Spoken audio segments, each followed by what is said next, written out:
തീർച്ചയായും ആർഷ കൂടെ പേരെടുക്കണം. കാര്യം എന്ന് പറഞ്ഞാൽ അത് കൊലപാതകത്തിൽ മാത്രമല്ല, 8 മാസം അവനെ അവിടെ ഒരു ഉടുതുണി പോലും ഇല്ലാതെ പീഡിപ്പിച്ചുകൊണ്ടിരിക്കുക, രാവിലെയും വൈകുന്നേരം.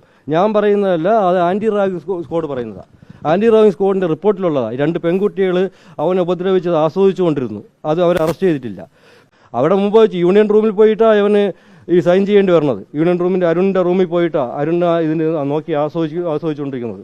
അൺട്രസ്റ്റഡ് ഒരു മനുഷ്യനെ നിർത്തിയിട്ട് അവൻ പറയുമ്പോൾ പറയുമ്പോൾ സൈൻ ചെയ്യണം, ചിലപ്പോൾ മുട്ടിലഴിഞ്ഞിരിക്കണം. ഇതൊക്കെ യൂണിയൻ്റെ പ്രസിഡൻ്റ് ചെയർമാൻ്റെ ലീലാവിലാസമാണ്.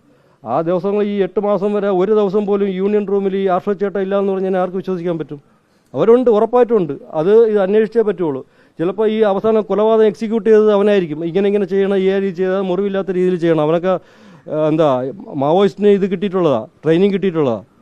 അങ്ങനെയുള്ള ആൾക്കാരാണ്, തീവ്രവാദികൾ തന്നെയാണ് ഈ SFI. അതുകൊണ്ട്